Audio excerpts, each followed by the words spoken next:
ये आकाशवाणी गोरखपुर है। अब आप प्रमोद कुमार सिंह से क्षेत्रीय समाचार सुनिए।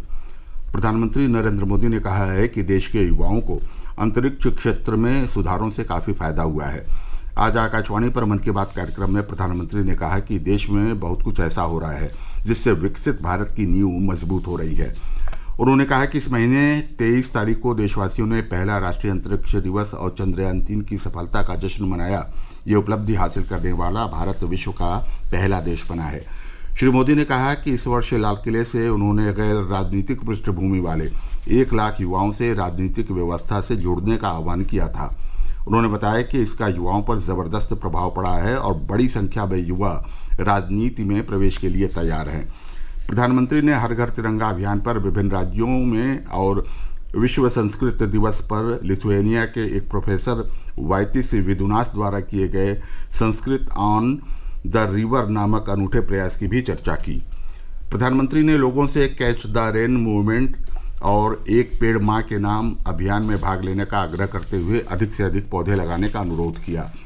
उन्होंने अगले कुछ दिनों में शुरू हो रहे पेरिस पैरालंपिक्स में #cheer for भारत के साथ खिलाड़ियों को प्रोत्साहित करने के लिए लोगों से अपील की। उन्होंने आगामी त्योहारों जन्माष्टमी, गणेश चतुर्थी, ओणम, मिलादुन्नबी और तेलुगु भाषा दिवस के लिए लोगों को बधाई भी दी। प्रधानमंत्री के संसदीय क्षेत्र वाराणसी समेत प्रदेश के कई जिलों में लोगों ने उनका संबोधन सुना। लोगों ने मन की बात की इस 113वीं कड़ी को प्रेरणादायक बताया। प्रदेश के मुख्यमंत्री योगी आदित्यनाथ ने यूपीएस लागू करने के केंद्र सरकार के फैसले का स्वागत किया है। एक सोशल मीडिया पोस्ट में उन्होंने कहा है कि केंद्र सरकार के लाखों कर्मचारियों को लाभान्वित करता ये युगांतकारी निर्णय उनके जीवन में आर्थिक सुरक्षा और सुखद भविष्य की सुनिश्चितता का नया सूर्योदय लेकर आया है। केंद्रीय मंत्रिमंडल ने सरकारी कर्मचारियों के लिए कल यूनिफाइड पेंशन स्कीम यूपीएस को स्वीकृति दी थी, जिसमें निश्चित पेंशन का प्रावधान किया गया है। ये स्कीम 1 अप्रैल 2025 से प्रभावी होगी। कल श्री कृष्ण जन्माष्टमी का पर्व मनाया जाएगा। पर्व के कारण प्रदेश भर के बाजार गुलजार हैं। लोग भगवान श्री कृष्ण की झांकी तैयार करने की सामग्री, व्रत व पूजा पाठ के सामान और बच्चों के लिए कान्हा व राधा के स्वरूप वाले वस्त्र एवं कृत्रिम आभूषण की खरीदारी कर रहे हैं। मुख्यमंत्री योगी आदित्यनाथ ने प्रदेशवासियों को जन्माष्टमी पर्व की बधाई दी है। अपने संदेश में उन्होंने कहा कि भगवान श्री कृष्ण का धरा पर अवतरण धर्म, सत्य और न्याय की स्थापना एवं अधर्म, अन्याय और अत्याचार के खिलाफ लड़ने की प्रेरणा देता है। उन्होंने कारागारों, पुलिस थानों और पुलिस लाइन्स में परंपरागत तरीके से त्यौहार मनाने को कहा है। मुख्यमंत्री आज मथुरा जिले में भगवान श्री कृष्ण के 5251वें जन्मोत्सव समारोह के शुभारंभ कार्यक्रम में हिस्सा ले रहे हैं। नेपाल में 23 अगस्त को हुई बस दुर्घटना में मरने वाले 25 भारतीयों के पार्थिव शरीर को कल वायुसेना के एक विशेष विमान से महाराष्ट्र के जलगांव भेज दिया गया। वहीं उत्तर प्रदेश के 2 लोगों का शव भारत नेपाल बॉर्डर के रास्ते गोरखपुर जिले में लाया गया।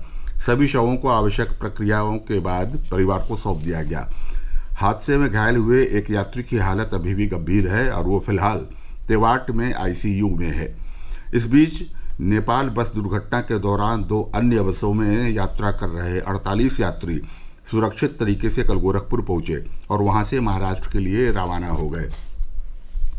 बलरामपुर जिले के विकास भवन सभागार में आयोजित स्वयं सहायता समूह की लखपति दीदी सम्मेलन में महिलाओं ने आज प्रधानमंत्री नरेंद्र मोदी के महाराष्ट्र के जलगांव में किए गए संबोधन को सुना। इस मौके पर राष्ट्रीय ग्रामीण आजीविका मिशन द्वारा संचालित स्वयं सहायता समूह की 3038 लखपति दीदी को प्रमाण पत्र देकर सम्मानित किया गया। उत्तर प्रदेश आरक्षी सीधी भर्ती परीक्षा 2023 के तीसरे दिन की परीक्षा कड़ी सुरक्षा के बीच अब से थोड़ी देर पहले संपन्न हो गई। 2 पालियों में ये परीक्षा 30 व 31 अगस्त को भी आयोजित होगी। कल हुई परीक्षा में 72 संदिग्ध लोग चिन्हित किए गए थे। इसके अलावा गड़बड़ी का प्रयास कर रहे 17 लोगों के खिलाफ रिपोर्ट दर्ज किया गया है और 20 लोगों को जेल भेजा गया है। नई दिल्ली से भटिंडा जाने वाली किसान एक्सप्रेस ट्रेन का एसी कोच बिजनौर जिले के सेवहारा स्टेशन के पास आज सुबह लिंक से टूटकर अलग हो गया, जिससे ट्रेन 2 हिस्सों में बंट गई। घटना की सूचना मिलते ही रेलवे प्रशासन और पुलिस विभाग के अधिकारी मौके पर पहुंच गए। ट्रेन में सवार पुलिस भर्ती परीक्षा के अभ्यर्थियों को वैकल्पिक व्यवस्था कर उनके गंतव्य पर भेजा गया। समाचार समाप्त हुए। नमस्कार।